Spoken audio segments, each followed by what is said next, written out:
Alors qu'il s'apprêtait à embarquer dans son jet, un homme d'affaires est interrompu par une fille inconnue et désespérée. Elle affirme avoir entendu un plan de sabotage, mais il l'ignore, concentré sur sa réunion à plusieurs millions. Ce qui semblait être de la folie révèle une conspiration venant de sa propre entreprise.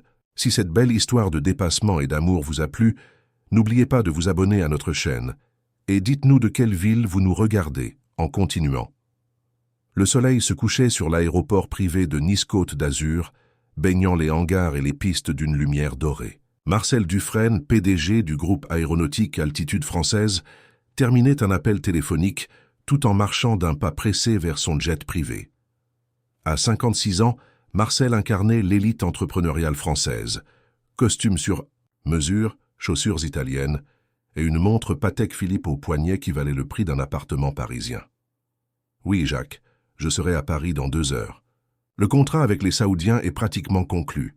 20 avions, mon ami, 20. » Il sourit, satisfait. « Je te retrouve au siège social pour finaliser les détails. » Marcel raccrocha et accéléra le pas. Ce contrat représentait des centaines de millions d'euros, une victoire stratégique face à leurs concurrents allemands.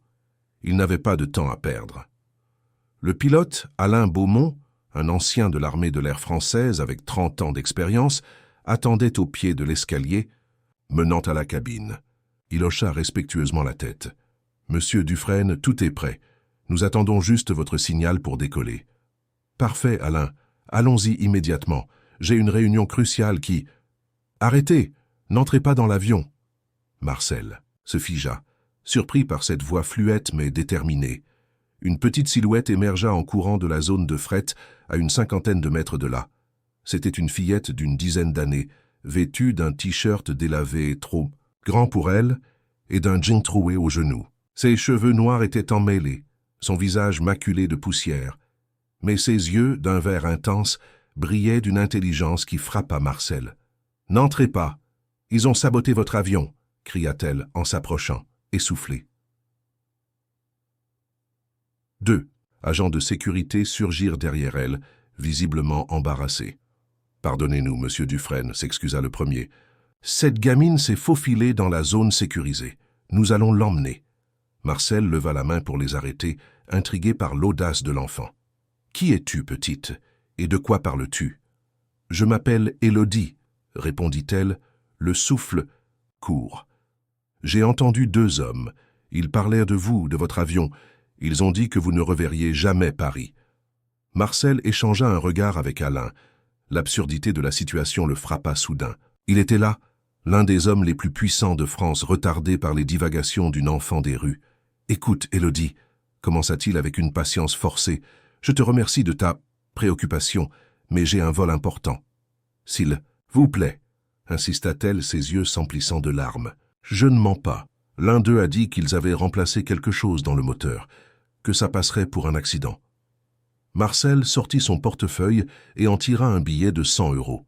« Tiens, achète-toi quelque chose à manger, et maintenant, messieurs, veuillez raccompagner cet enfant. » Il se détourna, prêt à monter les marches, quand Alain, qui s'était éloigné vers l'avant de l'appareil, revint avec une expression préoccupée. « Monsieur, il y a quelque chose d'étrange avec le carburant.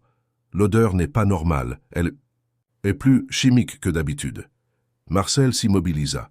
En 30 ans de carrière, Alain ne lui avait jamais signalé quoi que ce soit sans raison valable. « Vous en êtes certain ? » ?»« Je connais l'odeur du kérosène comme celle de mon propre parfum, monsieur.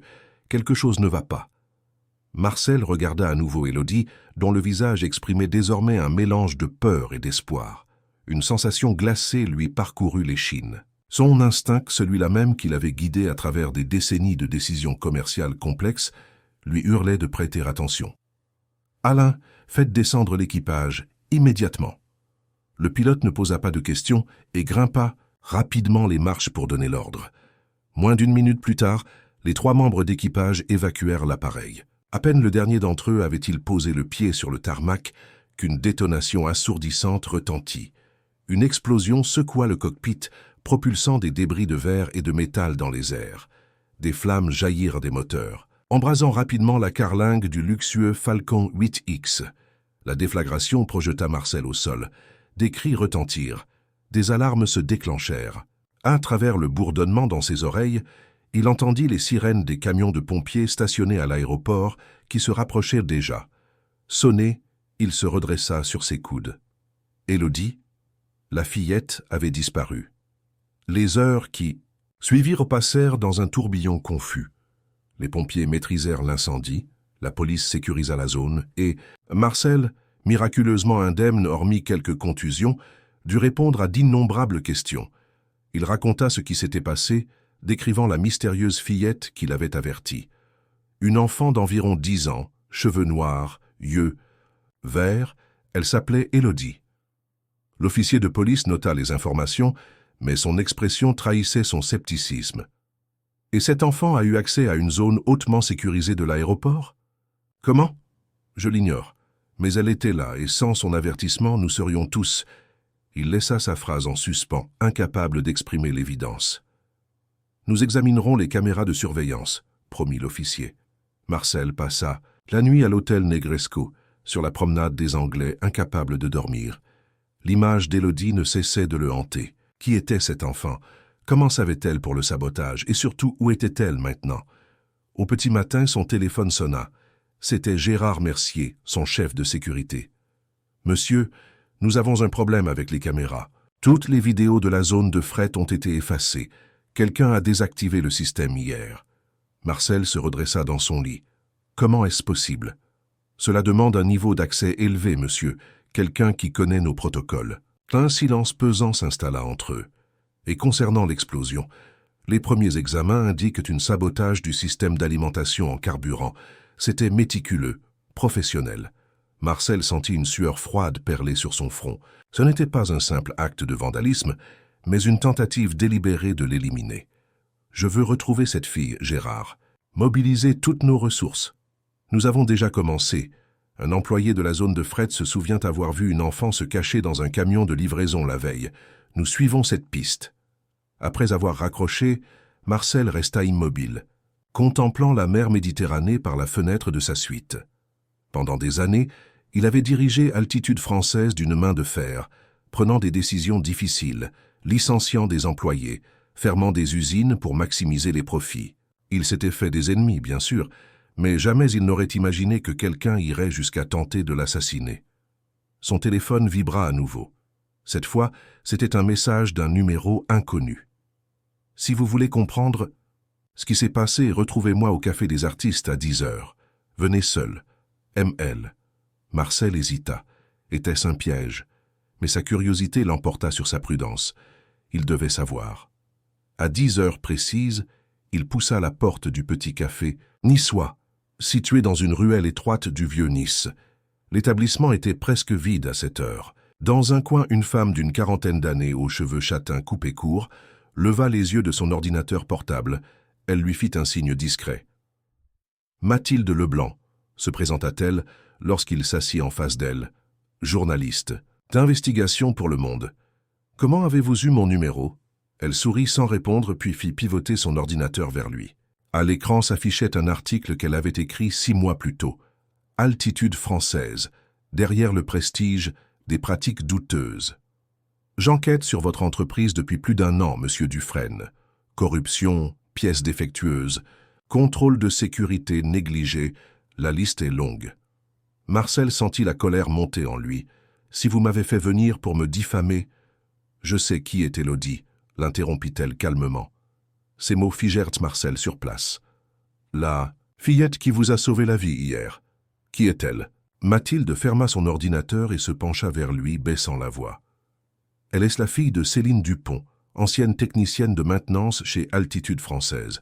Céline a été licenciée il y a 3 ans après avoir signalé des problèmes de sécurité récurrents sur vos appareils, des problèmes que votre direction a choisi d'ignorer. » Marcel fronça les sourcils, fouillant dans sa mémoire. « Dupont, ce nom ne me dit rien. Évidemment. Vous ne vous occupez pas des petites gens, n'est-ce pas? Céline a disparu peu après son licenciement. Sa fille vit désormais dans la rue, recueillie par une vieille dame qui habite près d'un ancien terminal de fret. Et comment savait-elle pour le sabotage? C'est ce que nous devons découvrir ensemble, monsieur Dufresne. Mais je peux vous dire une chose. Élodie a reconnu la voix de l'un des hommes qu'elle a entendu. C'était celle de votre ancien directeur, financier Laurent Vidal, que vous avez licencié pour détournement de fonds il y a 2 ans. Marcel fixa Mathilde, abasourdi par cette révélation. Laurent Vidal, son ancien directeur financier, un homme qu'il avait traité presque comme un frère pendant 15 ans avant de découvrir ses malversations. Laurent? C'est impossible. Il vit en Suisse. Maintenant. Officiellement, oui, répondit Mathilde en sirotant son café. Mais mes sources l'ont vu à Nice la semaine dernière, et il n'était pas seul. Elle sortit son téléphone et lui montra une photo prise à distance.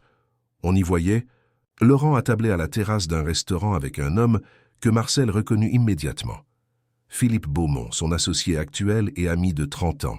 « Non », murmura-t-il en secouant la tête, « pas Philippe. »« Les apparences peuvent être trompeuses, monsieur Dufresne, » dit doucement Mathilde, « surtout dans votre milieu. » Marcel repoussa le téléphone, refusant d'accepter ce qu'il voyait. Philippe et lui avaient fondé Altitude Française ensemble, partageant les risques, les échecs initiaux puis les succès. Ils avaient été témoins au mariage respectif de leurs enfants. Comment Philippe pourrait-il... « Qu'attendez-vous de moi exactement » demanda-t-il brusquement.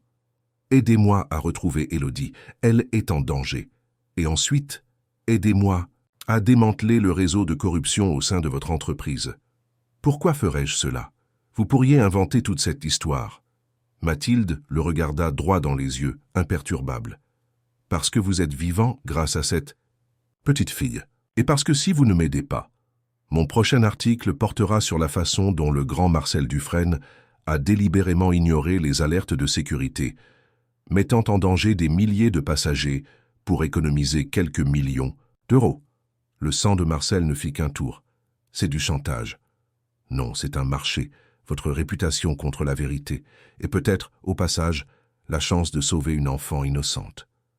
Marcel se leva, furieux, prêt à partir. Puis il s'arrêta, repensant au visage d'Élodie, à ses yeux verts suppliants. Elle lui avait sauvé la vie sans rien demander en retour. « Très bien, céda-t-il en se rasseyant. Par où commençons-nous » Par le terminal abandonné de l'ancien aéroport de la Trinité, à l'est de Nice. C'est là que vit Madame Rosa, la vieille dame qui s'occupe d'Élodie. 1 heure plus tard, Marcel et Mathilde arrivaient dans une zone industrielle délabrée. L'ancien terminal, fermé depuis 15 ans, était devenu un squat pour sans-abri. Des graffitis couvraient les murs extérieurs, les vitres étaient brisées, et une odeur de misère flottait dans l'air. Pour Marcel, habitué au luxe et au confort, c'était comme pénétrer dans un autre monde. Il suivit Mathilde à travers un dédale de couloirs jonchés de détritus, jusqu'à une ancienne salle d'embarquement où plusieurs abris de fortune avaient été aménagés avec des cartons, des bâches et des morceaux de mobilier récupérés. Une femme âgée aux cheveux blancs et au visage ridé comme une carte routière émergea de l'un des abris en les entendant approcher. « Qui êtes-vous » demanda-t-elle d'une voix méfiante, serrant contre elle un cabas usé. « Madame Rosa, je suis Mathilde Leblanc. Nous nous sommes parlé au téléphone la semaine dernière. Et voici Monsieur Dufresne. » La vieille dame plissa les yeux, examinant Marcel des pieds à la tête. « Le patron d'Altitude, dit-elle avec dédain. Celui qui a viré la mère d'Élodie. » Marcel se sentit soudain minuscule sous ce regard accusateur. « Je suis venu chercher Élodie, dit-il simplement. Elle m'a sauvé la vie hier. »« Elle n'est pas là, répliqua Madame Rosa. Elle n'est pas rentrée depuis hier matin. J'étais morte d'inquiétude. » Mathilde et Marcel échangèrent un regard alarmé. « Savez-vous où elle pourrait être ?» demanda Mathilde. La vieille dame hésita puis soupira.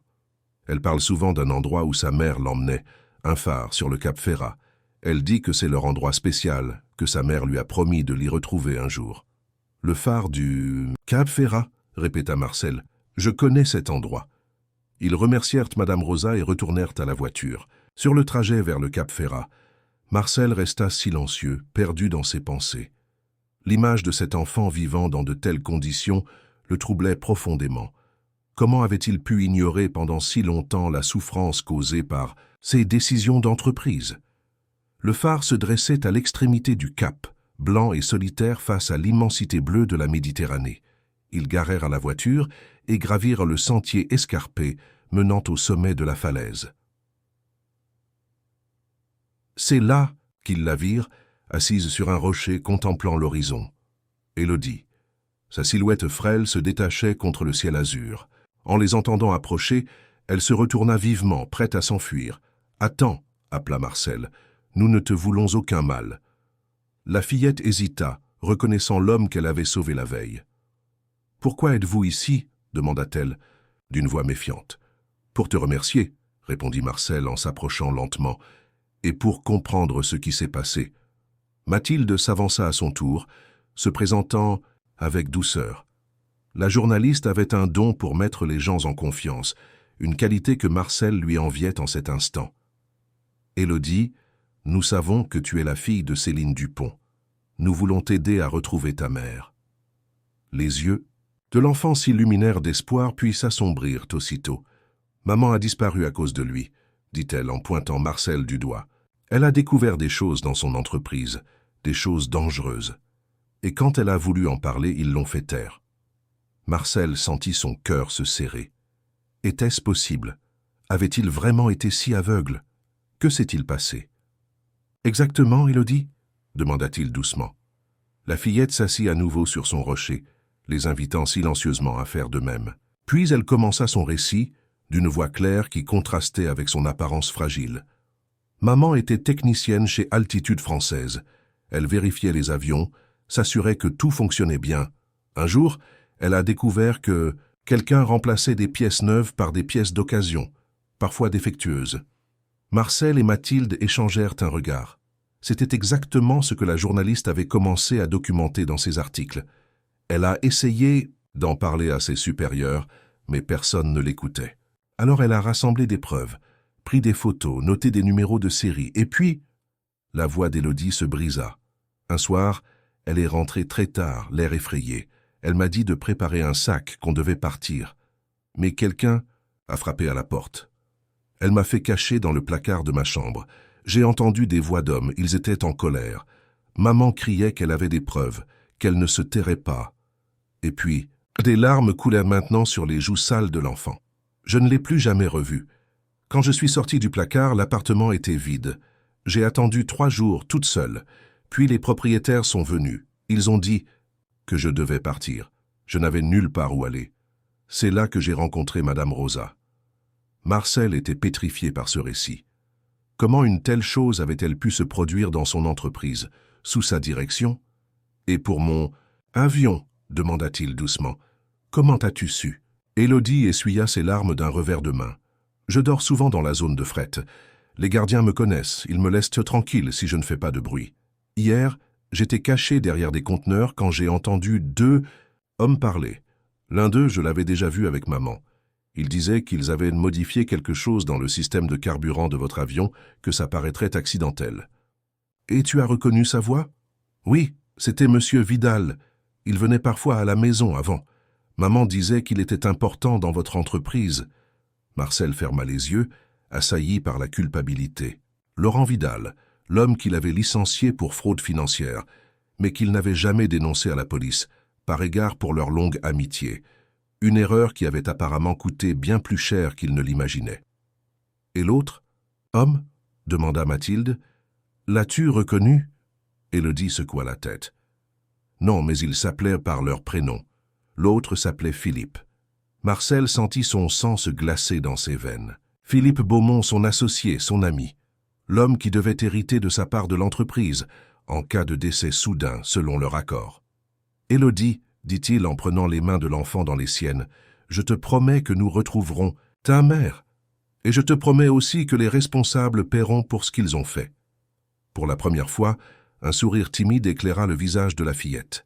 « Vous me croyez vraiment? »« Oui, » affirma-t-il avec une conviction qui le surprit lui-même, « et je vais avoir besoin de ton aide. Ta mère a caché des preuves quelque part, n'est-ce pas ?» Élodie hocha lentement la tête. « Le jour où elle a disparu, elle m'a donné une clé USB. Elle m'a fait promettre de la garder en sécurité, de ne la montrer à personne. Tu l'as toujours? » « Oui, elle est cachée là où je dors, sous une latte du plancher. » Marcel se tourna vers Mathilde, dont le visage s'était illuminé. C'était exactement ce qu'il cherchait, des preuves concrètes de la corruption au sein d'Altitude Française. « Nous devons y aller, dit-il en se levant. Tout de suite. » Mais à cet instant, son téléphone vibra. C'était un message de Philippe. « Marcel, j'ai appris pour ton avion. Dieu merci, tu n'étais pas à bord. Nous devons parler de toute urgence. Rendez-vous à mon chalet à Megève. »« Demain, viens seul. » Marcel montra le message à Mathilde qui fronça les sourcils. « C'est un piège, dit-elle catégoriquement. « Probablement, acquiesça-t-il. Mais c'est aussi une opportunité. Philippe ne sait pas que nous avons découvert. Son implication. Je peux le faire parler, obtenir des aveux. C'est trop risqué. Je n'ai pas le choix. Si nous voulons faire tomber ce réseau, nous avons besoin de preuves contre tous les impliqués, y compris Philippe. » Mathilde le dévisagea longuement, puis hocha la tête à contre-cœur. « D'accord, mais pas sans préparation. Et pas sans protection. » Ils redescendirent la colline, Élodie marchant entre eux, sa petite main fermement agrippée à celle de Marcel. Pour la première fois depuis des années, celui-ci sentit qu'il faisait quelque chose de véritablement important. Pas pour son compte en banque, pas pour son ego, mais pour cet enfant qui, malgré tout ce qu'elle avait traversé, avait choisi de lui sauver la vie. En arrivant à la voiture, il remarqua une silhouette familière qui les observait de loin. Un homme en costume sombre, aux cheveux grisonnants impeccablement coiffés. « Philippe » murmura-t-il incrédule, mais quand il cligna des yeux, la silhouette avait disparu. « Qu'y a-t-il » demanda Mathilde, inquiète. « Rien » répondit Marcel, soudain nerveux. « Allons chercher cette clé USB, et ensuite nous devons mettre Élodie en sécurité. » Ils ne savaient pas encore à quel point cette décision allait changer leur vie. À tous les trois. La nuit était tombée sur Nice quand ils arrivèrent au terminal abandonné. L'obscurité rendait les lieux encore plus sinistres. Et Marcel ne put s'empêcher de frissonner en pensant qu'Élodie avait vécu ici pendant 3 ans. Une enfant, seule dans ce dédale de misère. Comment avait-il pu, lui qui dirigeait une entreprise valant des milliards, ignorer de telles souffrances à quelques kilomètres de ses bureaux luxueux? Madame Rosa les accueillit avec un thermos de café chaud. Ses yeux s'illuminèrent en voyant Élodie saine et sauve. « Tu m'as fait une de ces peurs, petite », gronda-t-elle affectueusement en serrant l'enfant contre elle. « Pardon, Madame Rosa », murmura Élodie. « Mais je devais aider Monsieur Dufresne, et maintenant il va m'aider à retrouver maman. » La vieille dame lança un regard sceptique à Marcel. « C'est vrai ça, Monsieur le PDG? Vous allez retrouver Céline? »« Je ferai tout ce qui est en mon pouvoir, » promit Marcel, surpris par sa propre détermination. Élodie les conduisit vers son coin de l'ancien terminal, un espace délimité par des cartons et des draps suspendus, créant une illusion dérisoire d'intimité. Son lit consistait en un matelas mince posé sur des palettes, avec une couverture élimée et un oreiller qui avait connu des jours meilleurs. Quelques livres usés étaient soigneusement empilés à côté, ainsi qu'une petite boîte contenant des trésors d'enfants, des coquillages, des pierres colorées, une photo écornée. Marcel sentit sa gorge se nouer. Cet enfant, malgré tout, avait préservé une part de rêve et d'innocence. Élodie se mit à genoux et souleva délicatement une latte du plancher. De la cachette, elle extirpa une clé USB rouge enveloppée dans un mouchoir. « Maman m'a dit que c'était très important, que ça montrait les mauvaises choses dans votre entreprise. » Marcel prit la clé avec précaution, comme s'il s'agissait d'un objet sacré. « Nous devons voir ce qu'elle contient, » dit-il, en se tournant vers Mathilde. La journaliste sortit son ordinateur portable. « Attendez, » intervint Madame Rosa. « Pas ici. Les murs ont des oreilles, et ce terminal est plus fréquenté qu'on ne le croit. Venez dans mon bureau. » Son bureau s'avéra être l'ancienne salle des pilotes, un espace relativement préservé, où la vieille dame avait installé une table, quelques chaises, et même un petit réchaud. « J'étais agent d'escale avant ma retraite, » expliqua-t-elle en voyant l'étonnement de Marcel. 35 ans de service à l'aéroport de Nice. Ironie du sort, j'ai même travaillé pour Altitude Française pendant 10 ans. Marcel se sentit à nouveau submergé par la honte. Cette femme avait servi son entreprise pendant 1 décennie, et la voilà maintenant, vivant dans un squat, prenant soin d'une enfant abandonnée. Mathilde connecta la clé USB à son ordinateur. Un dossier s'ouvrit contenant des centaines de fichiers soigneusement organisés. Photos, documents PDF, tableurs, enregistrements audio. « Mon Dieu !» murmura-t-elle en parcourant rapidement les fichiers. « C'est une mine d'or, Céline a tout documenté. » Elle ouvrit un document PDF intitulé « Synthèse ». C'était un rapport détaillé rédigé par Céline, expliquant le système de fraude mis en place au sein d'Altitude Française. Le schéma était simple mais dévastateur. Des pièces neuves, commandées et payées par l'entreprise, étaient remplacées par des pièces d'occasion ou reconditionnées. La différence de prix était empochée par un réseau de complices au sein de la direction technique, de la comptabilité et des achats.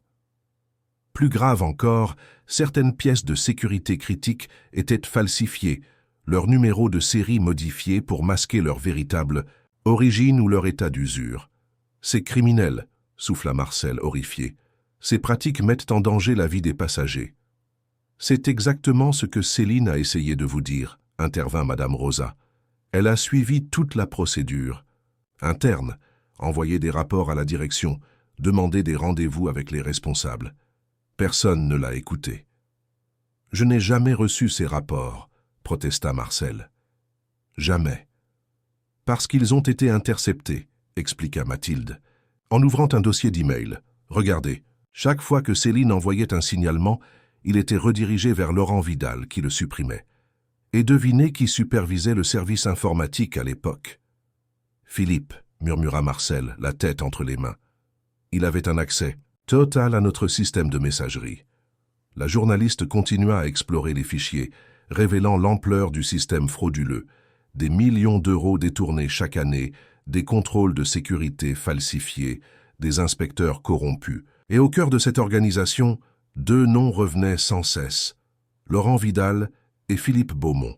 « Mais pourquoi s'en prendre à moi maintenant ?» demanda Marcel. « Laurent a été licencié il y a 2 ans. Pourquoi attendre ?» Mathilde ouvrit un fichier audio. La voix de Philippe remplit la pièce. Le contrat saoudien change tout. 20 avions, c'est la consécration pour Marcel. Il va vouloir partir en beauté, prendre sa retraite. Et là, il va découvrir les irrégularités. On ne peut pas prendre ce risque. Une deuxième voix, celle de Laurent, répondit « Alors on s'occupe de lui avant. L'accident est prêt. Une fois Marcel disparu, tu hérites de sa part selon votre accord et tu pourras enterrer toute l'affaire. » Marcel pâlit. Marcel. Cette conversation avait été enregistrée récemment, probablement par Céline qui, malgré son licenciement, continuait son enquête. « Ma retraite », murmura-t-il. « J'en avais parlé à Philippe la semaine dernière. Je lui ai dit que ce contrat serait mon dernier grand coup, que je voulais passer la main après. » Et il a pris peur, conclut Mathilde. « Si vous faisiez un audit complet avant de partir, vous auriez pu découvrir leur malversation. » Marcel se tourna vers Élodie, qui écoutait silencieusement, ses grands yeux verts reflétant une compréhension au-delà de son âge. « Ta mère, où peut-elle être maintenant ?» La fillette hésita, puis sortit la photo écornée de sa boîte à trésors. C'était une image de Céline et elle, souriantes devant un petit chalet de montagne. « C'est la maison de tante Sophie dans les Alpes. Maman disait que c'était notre refuge secret, que si un jour nous étions séparés, je devais l'attendre là-bas. » Marcel examina la photo. En arrière-plan, on distinguait un panneau.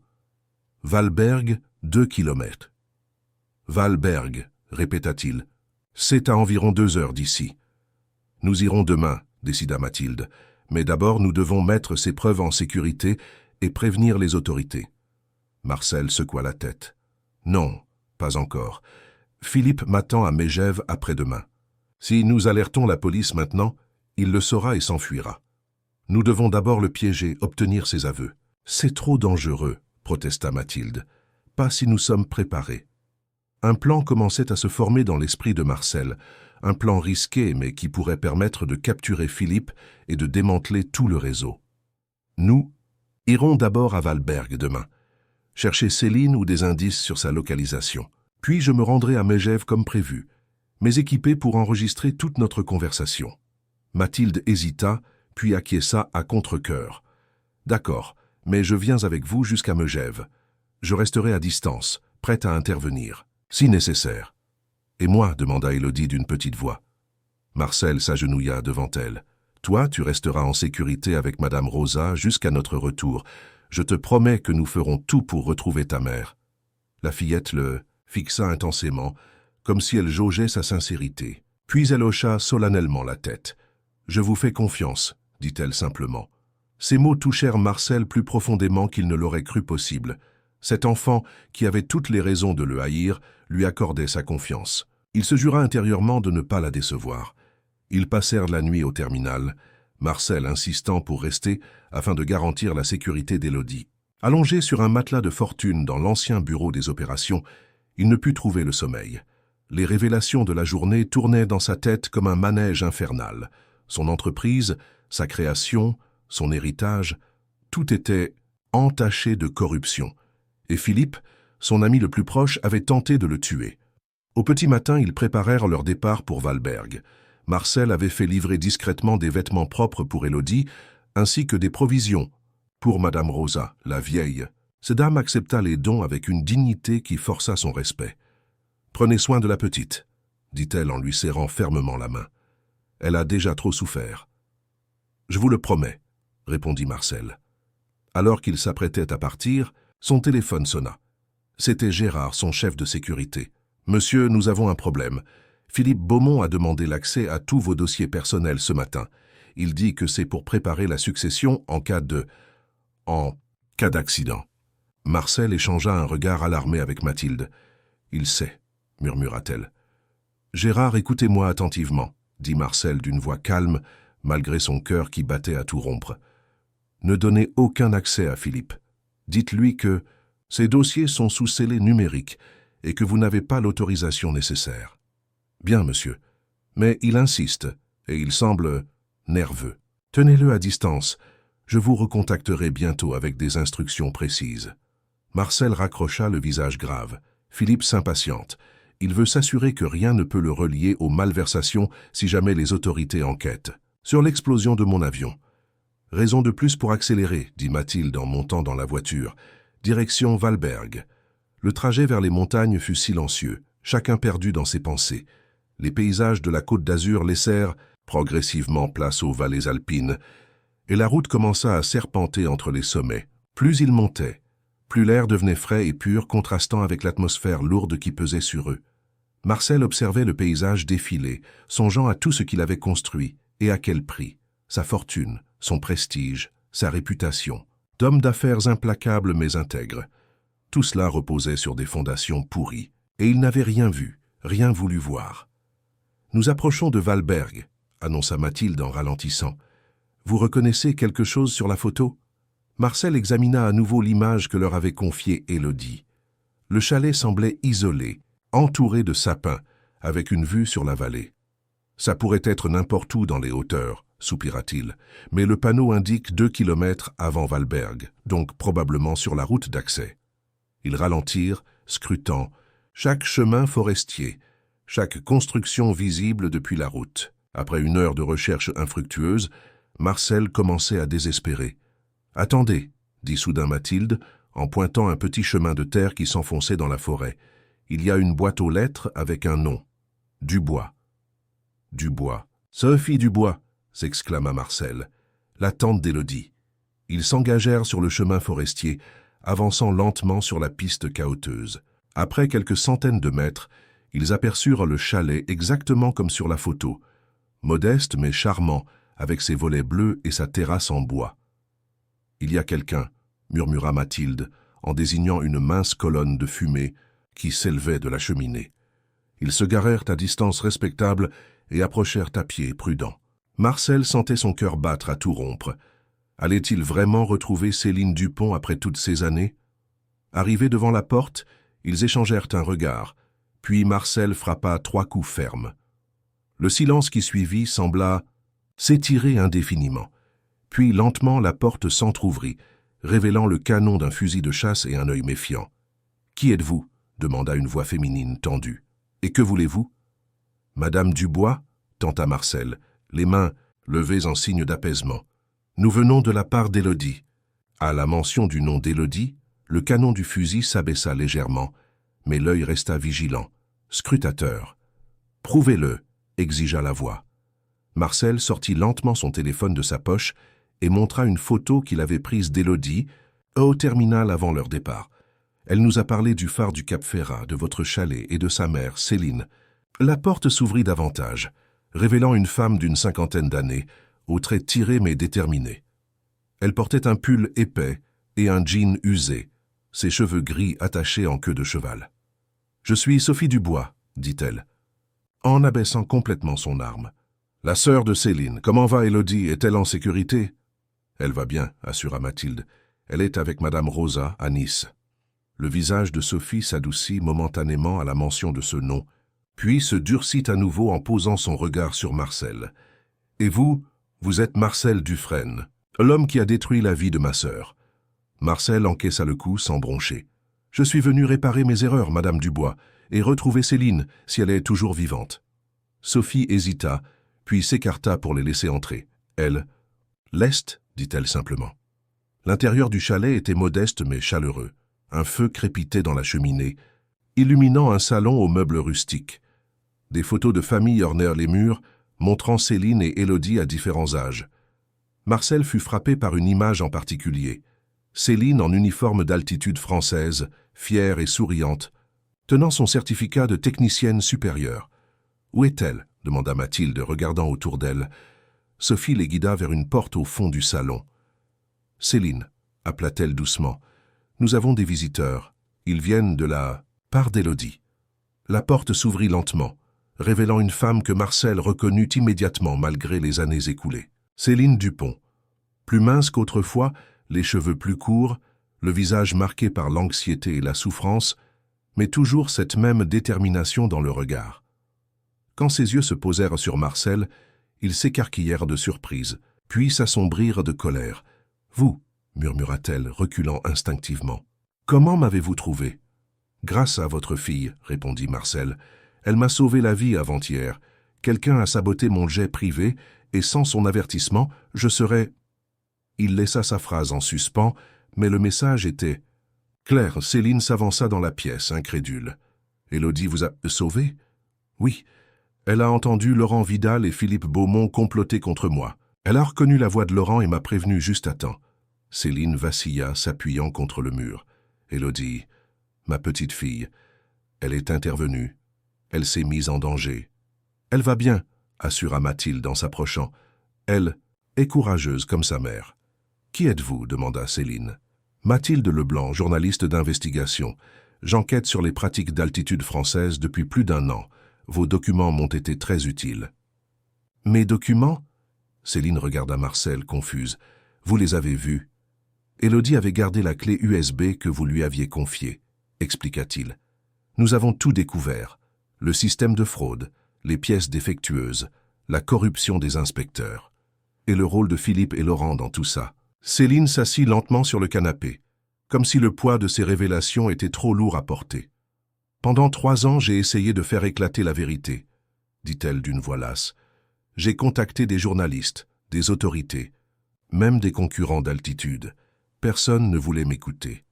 Ou plutôt ceux qui commençaient à me croire étaient rapidement réduits au silence. Philippe a des connexions partout. Que s'est-il passé le soir de votre disparition? Demanda Mathilde, sortant discrètement un petit enregistreur. Céline ferma les yeux, revivant manifestement un souvenir douloureux. J'avais finalement réuni assez de preuves pour constituer un dossier solide.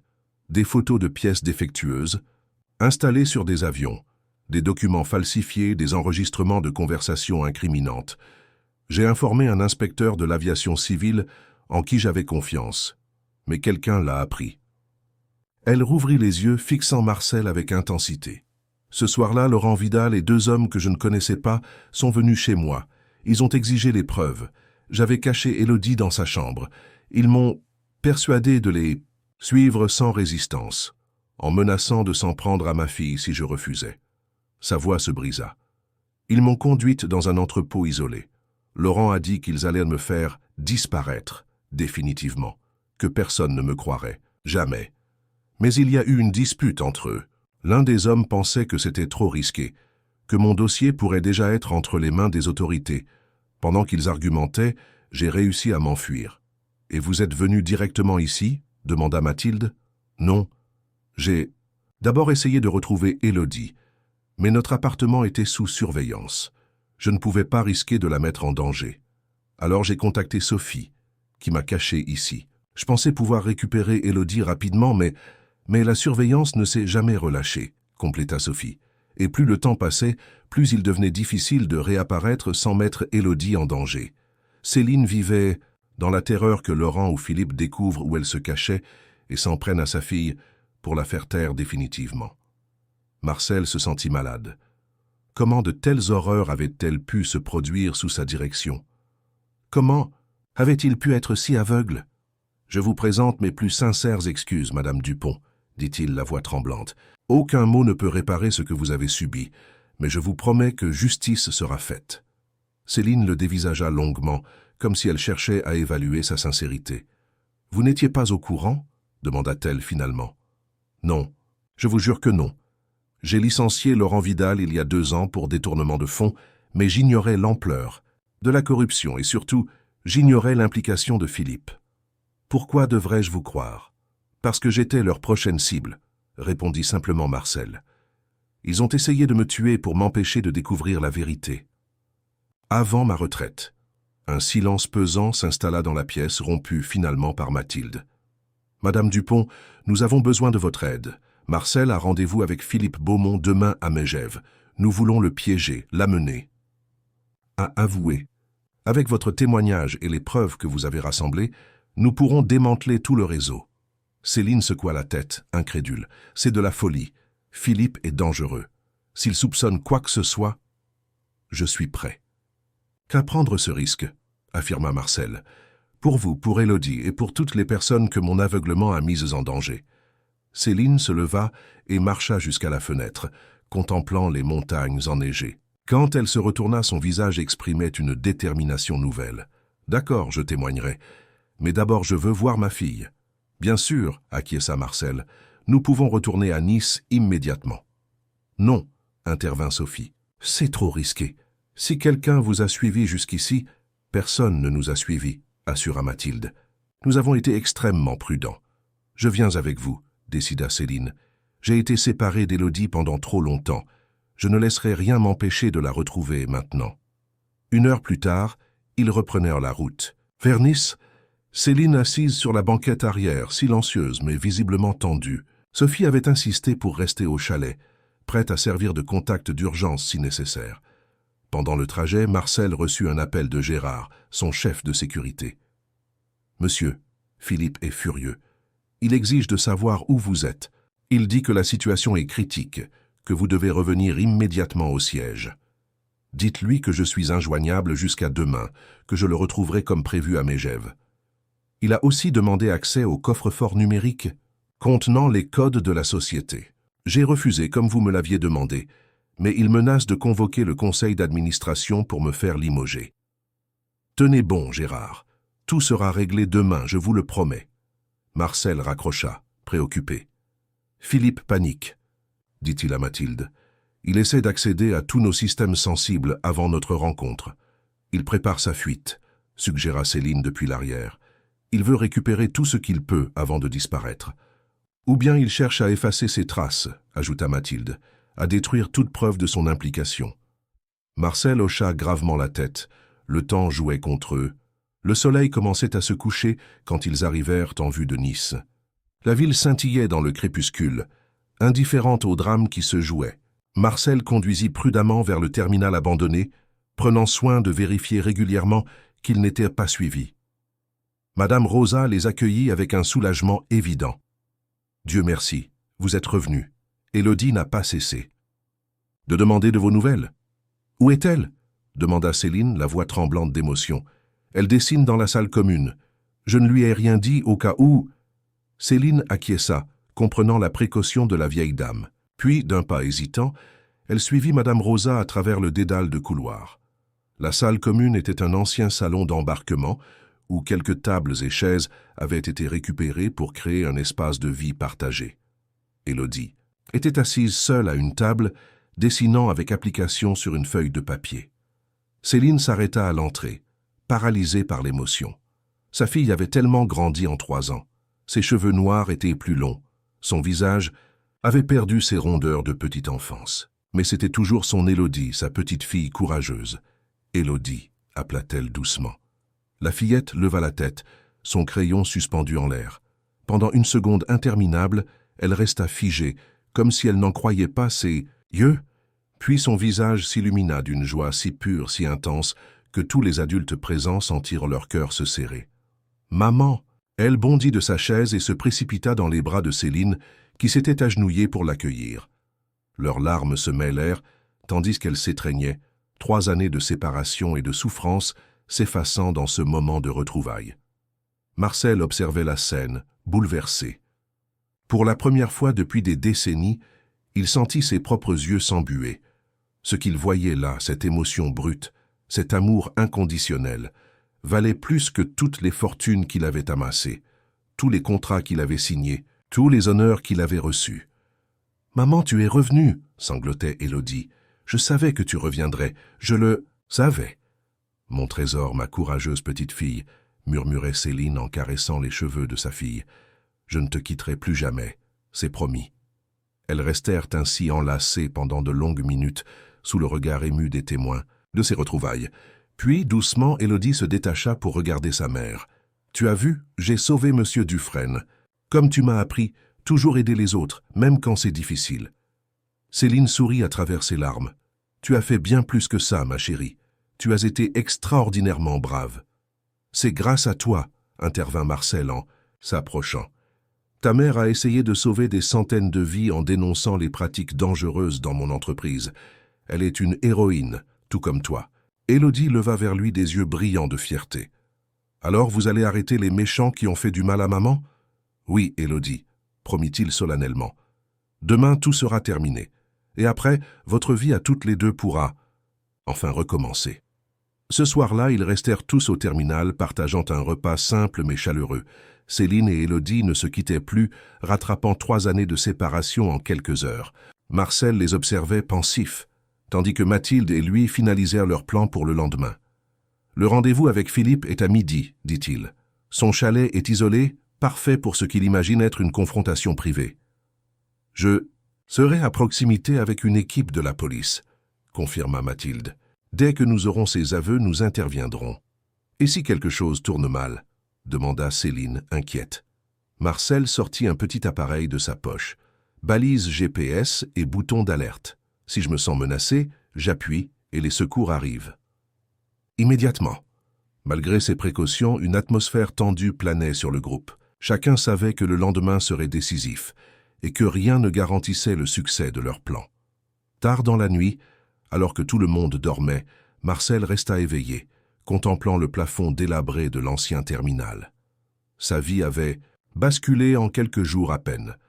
Tout ce qu'il croyait savoir, tout ce qu'il pensait avoir construit, s'était révélé être une façade masquant une corruption profonde. Et pourtant, étrangement, il se sentait plus vivant qu'il ne l'avait été depuis des années. Pour la première fois, ses actions n'étaient pas motivées par l'appât du gain ou la quête de prestige, mais par un désir sincère de réparer ses torts, de rendre justice. Demain, il affronterait Philippe, l'homme qu'il avait considéré comme son frère pendant 30 ans. L'homme qui avait trahi sa confiance de la pire des façons. L'homme qui avait tenté de le tuer. Marcel ferma les yeux, cherchant un sommeil qui ne venait pas. Dans l'obscurité, le visage d'Élodie lui apparut, avec ses yeux verts pleins d'espoir et de confiance. « Je vous fais confiance », avait-elle dit. Ces mots résonnaient en lui comme une promesse, un engagement qu'il ne pouvait pas trahir. Quoi qu'il arrive demain, il ne laisserait pas cet enfant être déçu une nouvelle fois. L'aube se levait sur les Alpes quand Marcel prit la route vers Megève.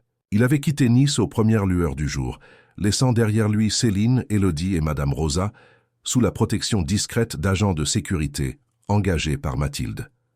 La journaliste, quant à elle, le suivait à distance dans une voiture séparée, accompagnée de 2 policiers en civil avec qui elle avait établi une relation de confiance au cours de ses enquêtes précédentes. Le plan était simple en apparence. Marcel rencontrerait Philippe dans son chalet isolé, équipé d'un microphone dissimulé dans sa montre et d'une caméra miniature dans sa cravate. Il amènerait progressivement la conversation vers l'attentat de Nice, tentant d'obtenir des aveux. Dès que Philippe se compromettrait suffisamment, Mathilde et les policiers interviendraient. Simple sur le papier. Infiniment plus risqué dans la réalité. Alors que la route serpentait à travers les forêts de sapins enneigés, Marcel repassait mentalement les arguments qu'il utiliserait, les questions qu'il poserait, les réactions qu'il devrait feindre. Il connaissait Philippe depuis 30 ans. Ils avaient partagé des échecs et des triomphes, des moments de doute et d'euphorie. Ils s'étaient tenus au mariage de leurs enfants respectifs, avaient pleuré ensemble lors des funérailles de la femme de Philippe. Comment en étaient-ils arrivés là? Son téléphone vibra. Un message de Mathilde. Tout est en place. Les agents sont positionnés autour du chalet. Signal parfait pour l'enregistrement. Soyez prudents. Marcel inspira profondément. Plus de retour en arrière possible. Le chalet de Philippe se dressait sur un promontoire surplombant la vallée, une imposante construction de bois et de pierre qui respirait le luxe discret. Isolé des autres habitations, entouré d'une forêt dense, c'était l'endroit idéal pour une conversation que son propriétaire souhaitait confidentielle, ou pour un crime qui ne laisserait pas de témoin. Marcel gara sa voiture dans l'allée circulaire et resta un moment immobile, rassemblant son courage. Puis il sortit, le visage composé en un masque d'assurance tranquille qu'il avait perfectionné au cours de décennies de négociations commerciales. Philippe l'attendait sur le perron, un verre de whisky à la main, malgré l'heure matinale. Grand, élégant même dans un simple pull en cachemire, il avait conservé à 60 ans cette allure aristocratique qui impressionnait tant leurs interlocuteurs d'affaires. « Marcel » l'accueillit-il avec un sourire qui n'atteignait pas ses yeux. « Enfin, j'ai cru que tu ne viendrais jamais. » Les deux hommes s'étreignirent brièvement, une habitude de longue date qui semblait désormais grotesque à Marcel. « Désolé pour le retard » répondit-il en suivant Philippe à l'intérieur. La route était enneigée. Le salon du chalet était exactement comme Marcel s'en souvenait, spacieux, chaleureux, dominé par une immense cheminée où crépitait un feu généreux. Des trophées de chasse ornaient les murs, rappelant la passion de Philippe pour ce sport que Marcel avait toujours trouvé barbare. « Un verre » proposa Philippe en se dirigeant vers le bar. « Non, merci, il est un peu tôt pour moi. » Philippe haussa les épaules et se resservit. « Comme tu veux. Alors, comment? Vas-tu? J'ai appris pour ton avion. Une chance inouïe que tu n'aies pas été à bord. » Marcel soutint son regard, cherchant dans ses yeux qu'il connaissait si bien une trace de l'homme qu'il avait considéré comme un frère. « Ce n'était pas de la chance, Philippe. J'étais à bord. Ou plutôt, j'allais monter quand quelqu'un m'a prévenu du danger. » Une ombre passa sur le visage de Philippe, si fugace que Marcel l'aurait manqué s'il n'avait pas été si attentif. « Vraiment? Qui donc? » « Une enfant. Une petite fille qui avait entendu deux hommes parler de leur plan, de ton plan, Philippe. » Un silence glacial s'abattit sur la pièce. Philippe reposa lentement son verre, son expression passant de la surprise feinte à une froide évaluation. « Je ne comprends pas ce que tu insinues, Marcel. Je crois que si, Laurent Vidal et toi, vous avez saboté mon avion, vous avez tenté de me tuer. » Philippe éclata d'un rire qui sonnait faux. « C'est ridicule, Laurent. Vit en Suisse depuis 2 ans. Et pourquoi aurais-je voulu te nuire? Nous sommes associés depuis 30 ans. » Précisément. 30 ans pendant lesquels tu as détourné des millions d'euros de la société, remplacé des pièces de sécurité par des composants défectueux, mis en danger des vies innocentes. Et je commençais à m'en approcher, n'est-ce pas? Ma retraite, imminente, l'audit complet que je prévoyais. C'était un risque que tu ne pouvais pas prendre. Philippe le dévisagea longuement, puis son visage se transforma. Le masque de l'ami inquiet disparut, remplacé par une expression calculatrice que Marcel ne lui avait jamais vue. « Tu n'as aucune preuve, » dit-il enfin d'une voix étrangement calme. « Au contraire, j'ai tout, Philippe. Les documents de Céline. Dupont, les enregistrements de tes conversations avec Laurent, les preuves des pièces défectueuses, des inspections falsifiées, des pots de vin versés. » Philippe tressaillit à la mention de Céline. « Céline Dupont est morte, » affirma-t-il, une lueur dangereuse dans le regard. « Non, elle est bien vivante et prête à témoigner. » Philippe resta immobile pendant plusieurs secondes, évaluant visiblement la situation. Puis avec une désinvolture étudiée, il se resservit un verre. « Admettons que tout cela soit vrai. Qu'attends-tu de moi exactement, Marcel? De l'argent? Des excuses? La vérité. Je veux comprendre comment nous en sommes arrivés là. » Philippe le considéra avec une expression presque amusée. « La vérité?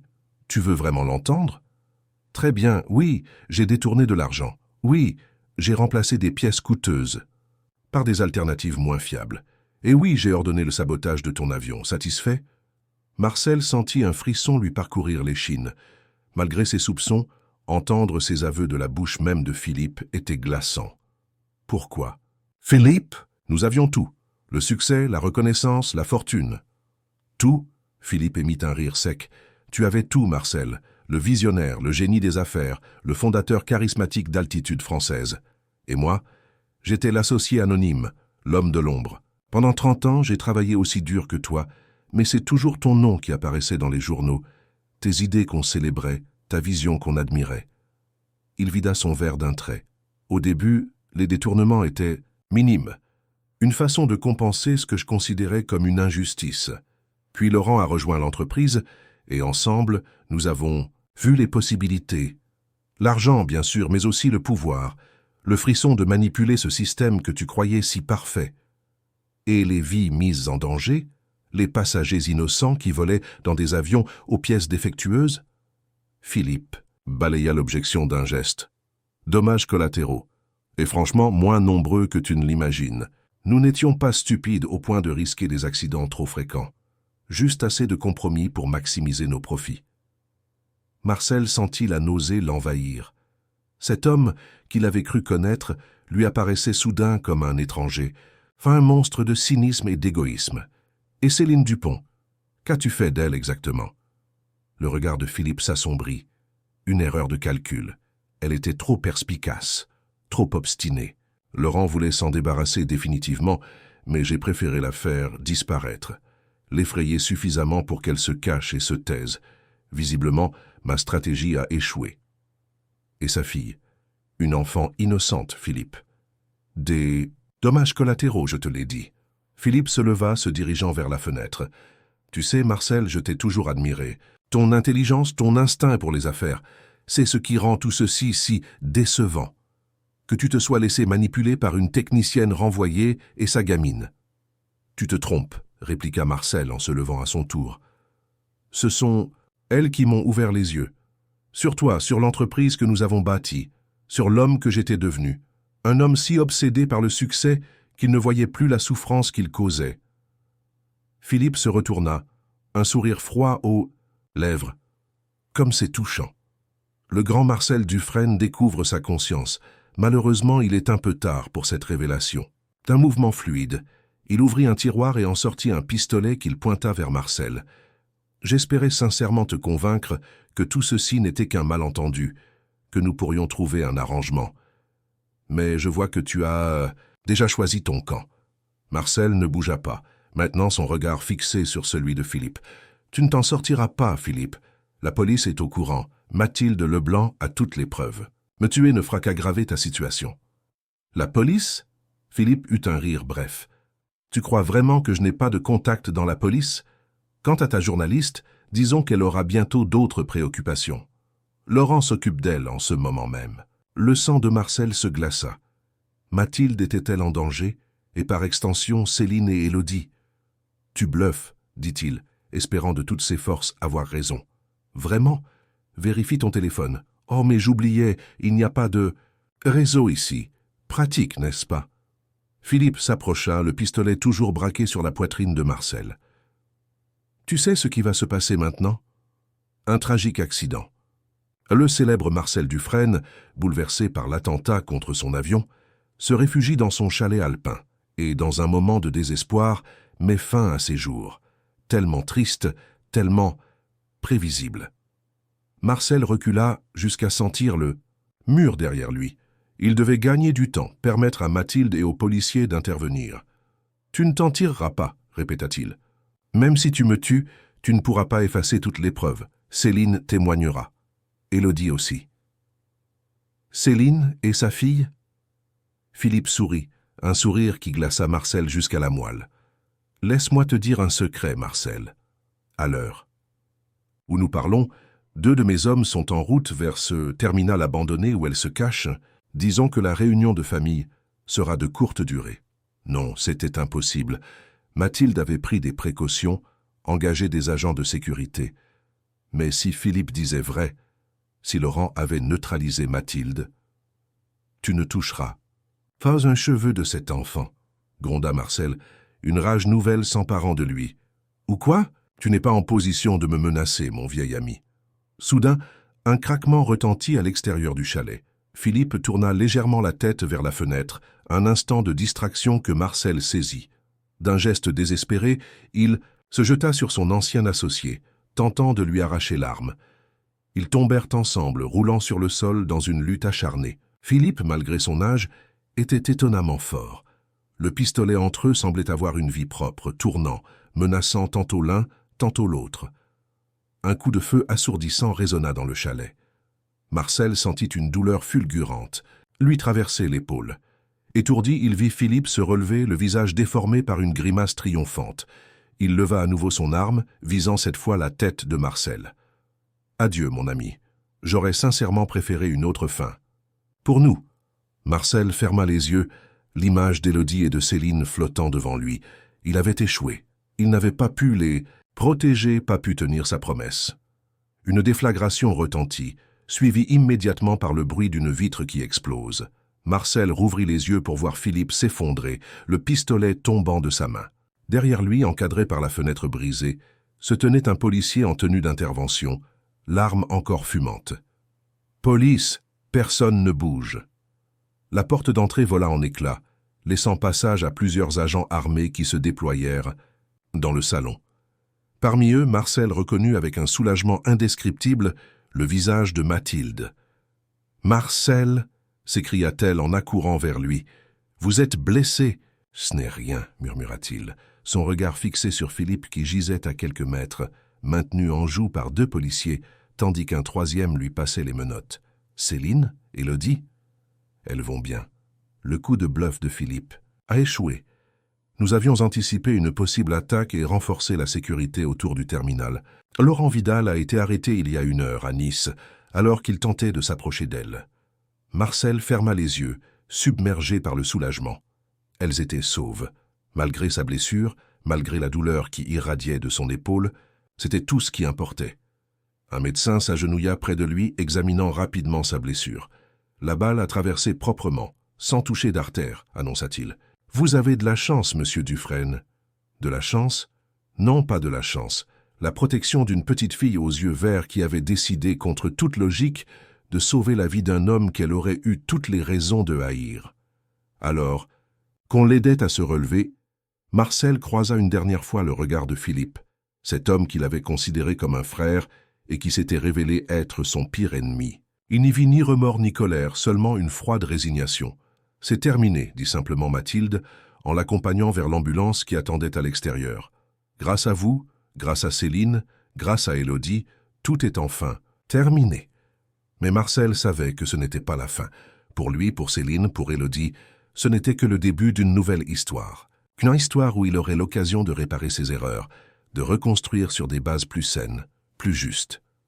Alors que l'ambulance démarrait, serpentant sur la route enneigée qui descendait vers la vallée, Marcel prit une décision. Quelles que soient les conséquences judiciaires et financières qui l'attendaient, il consacrerait le reste de sa vie à une seule cause, s'assurer que Céline et Élodie obtiennent la justice et la paix qu'elles méritaient. Et peut-être, au passage, retrouver cette part d'humanité qu'il avait perdue en cours de route, dans sa quête aveugle de succès et de pouvoir. Le procès de Philippe Beaumont et Laurent Vidal fit la une des journaux pendant des semaines. L'affaire Altitude, française comme on l'appelait désormais, révéla au grand public l'ampleur de la corruption qui avait gangréné l'une des entreprises les plus prestigieuses de France. Chaque jour apportait son lot de nouvelles révélations. Faux en écriture, subornation de témoins, menaces, pièces défectueuses installées sur des avions commerciaux mettant potentiellement en danger des milliers de passagers. Marcel, assis au premier rang de la salle d'audience, écoutait les témoignages se succéder avec un mélange de honte et de détermination. Sa blessure à l'épaule avait guéri, laissant une cicatrice qu'il considérait comme un rappel permanent de ses erreurs passées. Il n'avait pas été épargné par la justice. Bien qu'aucune preuve n'ait démontré sa participation active au système frauduleux, sa négligence en tant que PDG constituait une faute grave. Il avait plaidé coupable d'avoir failli à ses responsabilités de supervision, acceptant une lourde amende et une peine de prison avec sursis. Mais la sanction la plus sévère venait du conseil d'administration d'Altitude Française. Réuni, en session extraordinaire, celui-ci avait exigé sa démission immédiate. En quelques heures, Marcel avait perdu l'entreprise qu'il avait fondée, dirigée et aimée pendant 3 décennies. Étrangement, cette perte ne l'affectait pas autant qu'il l'aurait imaginé. Comme si l'homme qu'il était autrefois, obsédé par le pouvoir et le succès, était mort dans ce chalet de Mégève, laissant place à quelqu'un de différent, de plus conscient, de plus humain. Ce jour-là, c'était au tour de Céline de témoigner. Vêtue d'un tailleur simple mais élégant, elle se tenait droite face à la cour, répondant avec précision et dignité aux questions parfois agressives des avocats de la défense. Marcel l'admirait. Après tout ce qu'elle avait traversé, elle faisait preuve d'un courage remarquable. « Madame Dupont, » demanda l'avocat de Philippe, « comment pouvez-vous être certaine que mon client était impliqué dans les menaces que vous avez subies? N'est-il pas possible que M. Vidal s'ait agi de sa propre initiative ?» Céline ne se laissa pas déstabiliser. « Le soir où j'ai été enlevé, M. Beaumont a appelé M. Vidal devant moi. J'ai entendu distinctement leur conversation. Il lui a dit « Occupe-toi d'elle, mais pas de traces. Je ne veux pas d'histoire. » Ces mots sont gravés dans ma mémoire. L'avocat tenta une autre approche, et concernant les documents que vous prétendez avoir rassemblés. N'est-il pas étrange que vous ayez pu accéder à des informations aussi sensibles en tant que simple technicienne? Je n'étais pas une simple technicienne, répliqua Céline, une lueur de fierté dans le regard. J'étais responsable du contrôle qualité pour les Airbus A320. Mon travail consistait précisément à vérifier la conformité des pièces installées. Quand j'ai commencé à remarquer des anomalies dans les numéros de série, j'ai simplement fait mon devoir en enquêtant. À la fin de son témoignage, alors qu'elle regagnait sa place, son regard croisa celui de Marcel. Un échange silencieux passa entre eux, une reconnaissance mutuelle des épreuves traversées et du chemin encore à parcourir. Élodie n'assistait pas aux audiences, bien sûr. Céline avait insisté pour la préserver de cette expérience potentiellement traumatisante. La fillette passait ses journées avec Madame Rosa, qui avait accepté de quitter le terminal abandonné pour un appartement modeste mais confortable que Marcel avait mis à leur disposition dans le centre de Nice. Chaque soir, après l'audience, Marcel rejoignait Céline, Élodie et Madame Rosa pour le dîner. Ces moments simples, partagés autour d'une table où l'on parlait de la journée d'école d'Élodie, des progrès de Céline dans sa recherche d'emploi ou des dernières recettes de Madame Rosa, étaient devenus précieux pour lui. Une encre, dans une existence soudain bouleversée. Le verdict tomba après 6 semaines de procès, 20 ans de réclusion pour Philippe, 15 pour Laurent, des peines plus légères pour leurs complices. La presse salua unanimement ce qu'elle appelait « le triomphe de la justice », célébrant le courage de Céline et la rédemption de Marcel. Mais pour les principaux intéressés, le véritable travail commençait à peine. Un matin, alors que le tumulte médiatique commençait enfin à s'apaiser, Marcel reçut la visite de Mathilde Leblanc dans le petit bureau qu'il avait loué près du port de Nice. La journaliste, dont les articles avaient largement contribué à exposer le scandale, semblait préoccupée. « Marcel, nous avons un problème », annonça-t-elle sans préambule. « L'enquête a révélé que la fraude était encore plus étendue que nous le pensions. Plusieurs avions actuellement en service contiennent des pièces potentiellement défectueuses. Altitude Française refuse de procéder à des vérifications complètes, invoquant des coûts prohibitifs. » Marcel sentit une colère froide l'envahir. Qui dirige l'entreprise maintenant? Un consortium d'investisseurs mené par Henri Valmont. Vous le connaissez? Oui, répondit Marcel, le visage sombre. Un financier sans scrupules, uniquement intéressé par les rendements à court terme. Je me suis opposé à son entrée au capital il y a 2 ans. Eh bien, il a maintenant les pleins pouvoirs. Et sa priorité est clairement de limiter les dégâts financiers, pas d'assurer la sécurité des passagers. Marcel resta silencieux un moment, réfléchissant intensément. Puis il se leva, une détermination nouvelle dans le regard. « J'ai peut-être perdu mon entreprise, Mathilde, mais pas mon influence. J'ai encore des contacts, des amis dans l'industrie et au gouvernement. Si Altitude Française refuse d'agir, nous les y forcerons. » Dans les semaines qui suivirent, Marcel mit en œuvre un plan audacieux.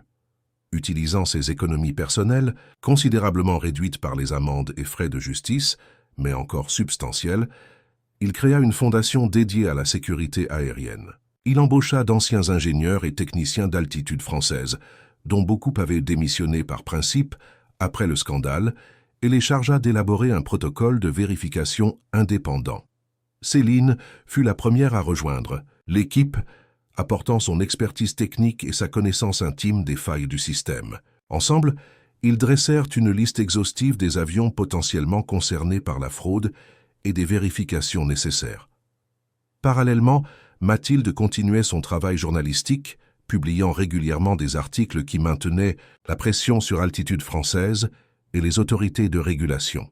Une pétition lancée par la Fondation recueillit des centaines de milliers de signatures, forçant finalement le ministre des Transports à intervenir. Confronté à une catastrophe d'image sans précédent et à des menaces de sanctions gouvernementales, Henri Valmont capitula. Altitude Française annonça un programme complet de vérification et de remplacement des pièces suspectes sous la supervision d'experts indépendants, dont ceux de la Fondation de Marcel.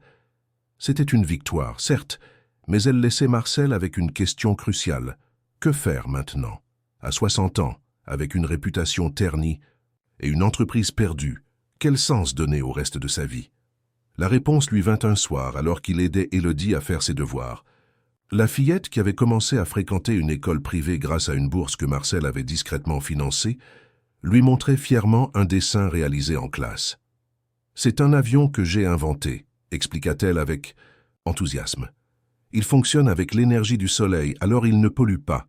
Et regarde, j'ai dessiné tous les systèmes de sécurité à l'intérieur. » Marcel examina le dessin avec attention. Malgré son caractère enfantin, il révélait une compréhension étonnante des principes de base de l'aéronautique. Élodie avait clairement hérité de la passion et du talent de sa mère pour les avions. « C'est remarquable, Élodie, » dit-il sincèrement. « Tu pourrais devenir une excellente ingénieure un jour. » La fillette leva vers lui ses grands yeux verts, soudain sérieuse.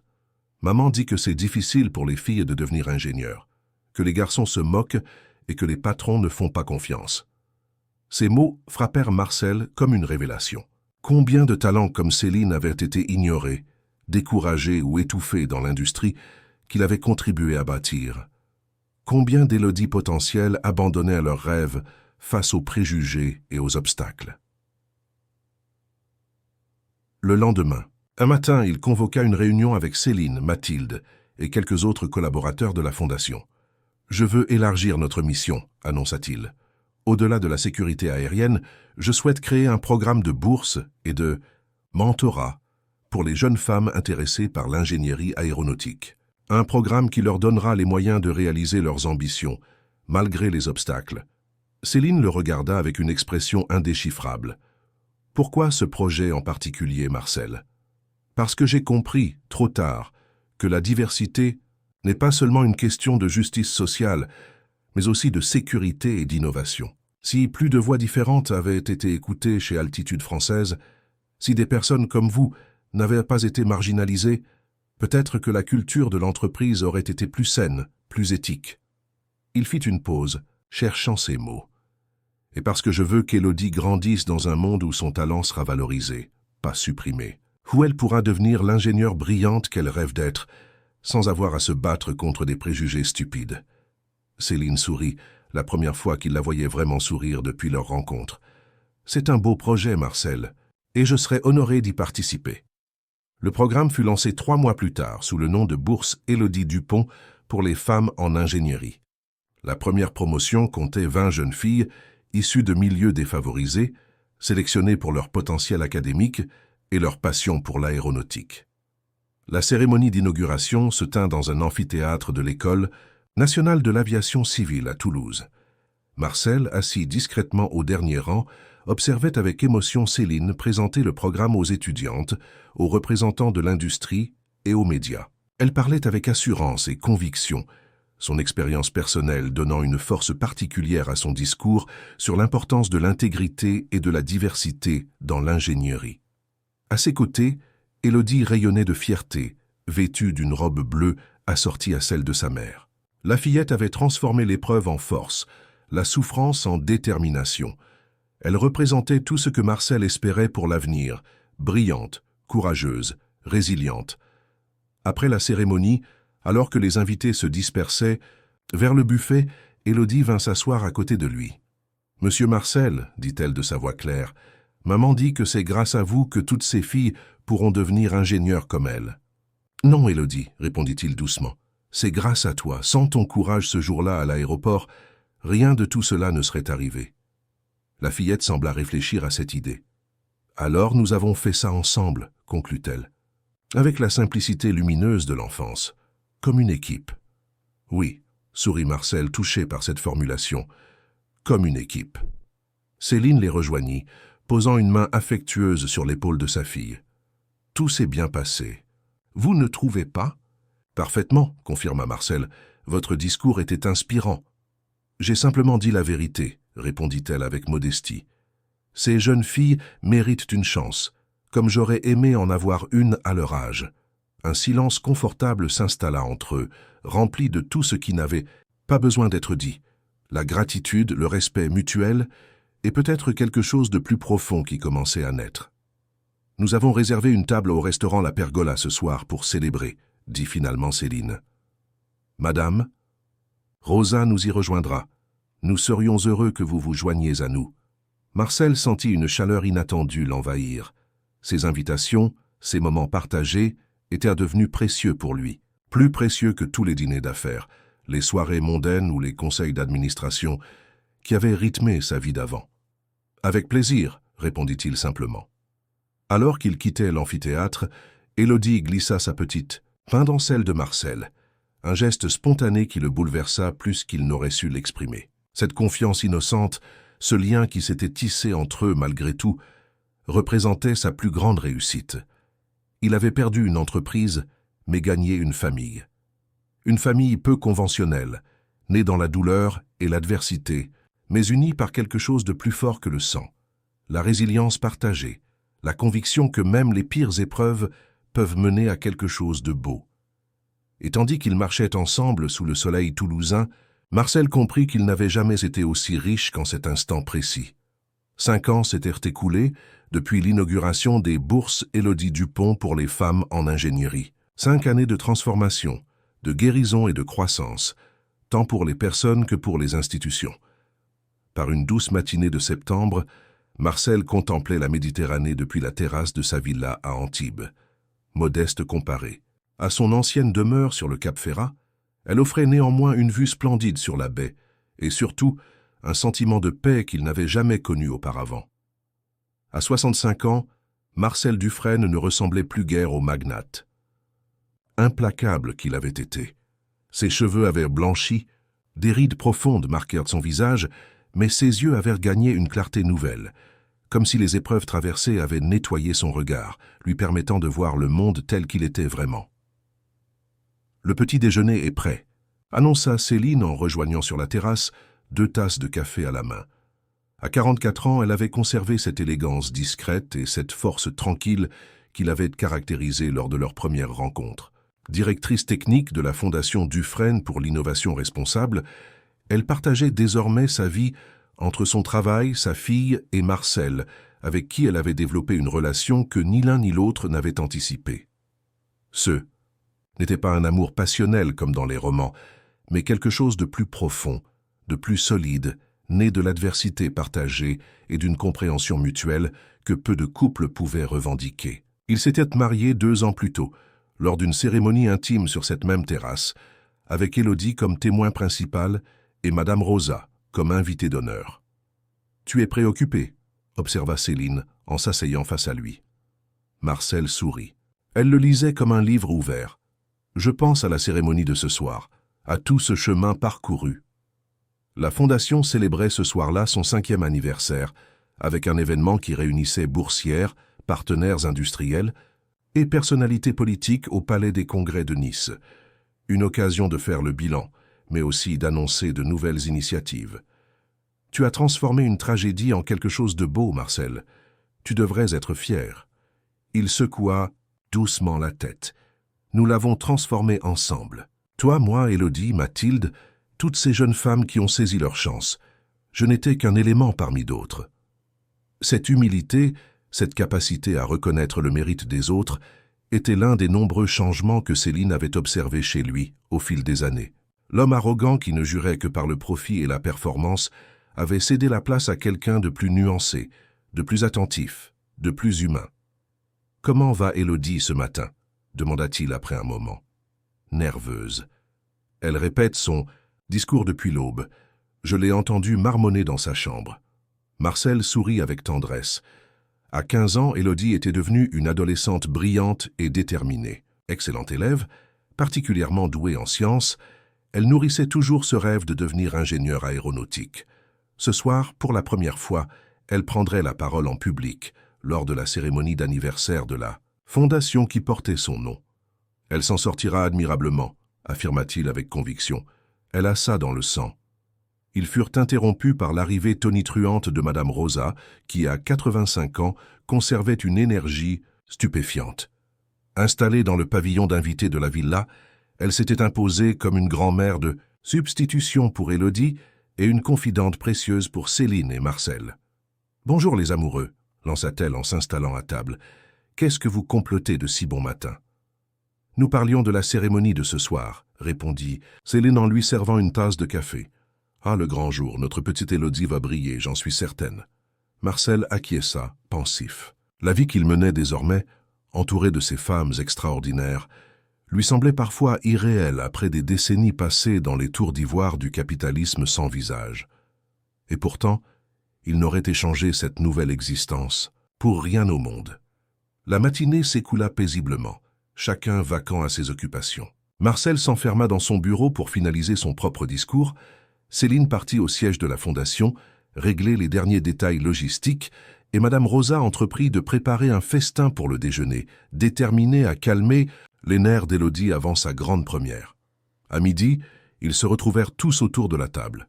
Élodie émergea enfin de sa chambre, ses longs cheveux noirs attachés en queue de cheval, son visage reflétant un mélange d'excitation et d'appréhension.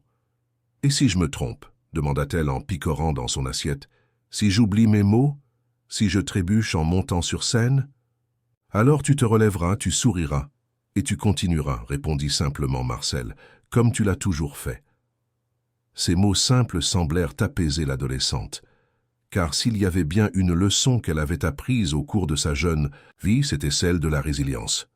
L'après-midi passa en préparatifs. Robes et costumes furent repassés, chaussures cirées, discours relus une dernière fois. À 18 heures, ils montèrent dans la voiture qui les conduirait au Palais des Congrès.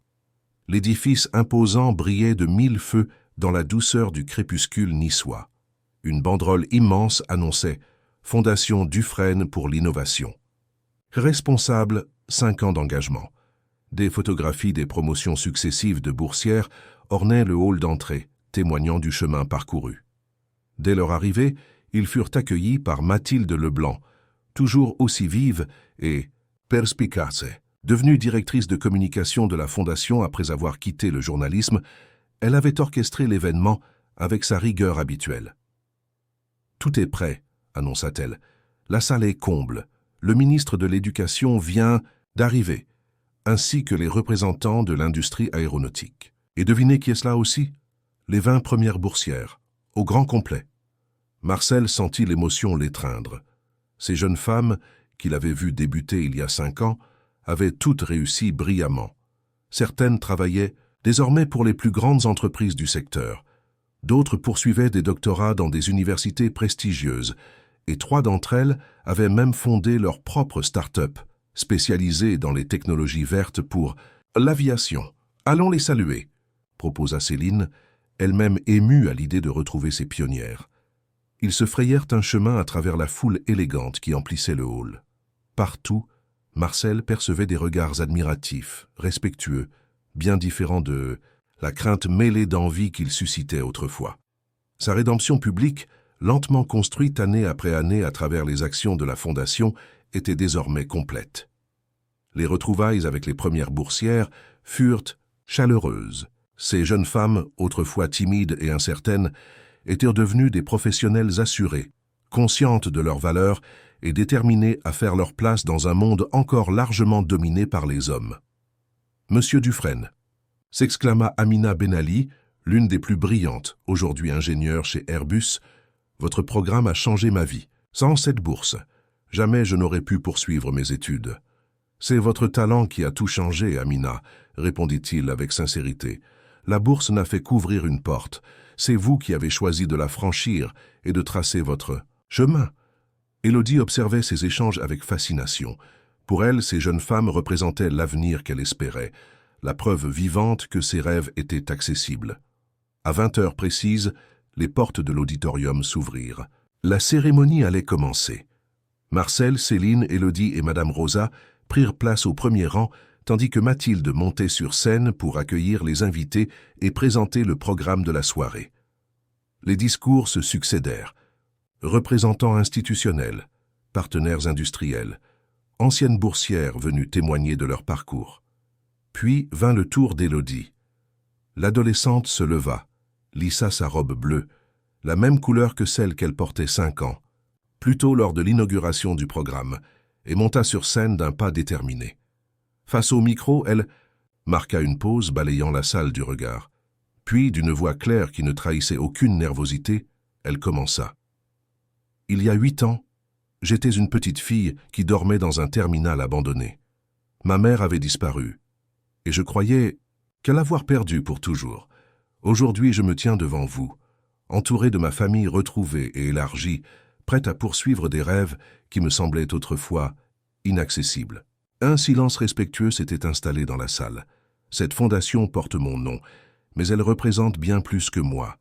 Elle incarne l'espoir que même les situations les plus désespérées peuvent être transformées.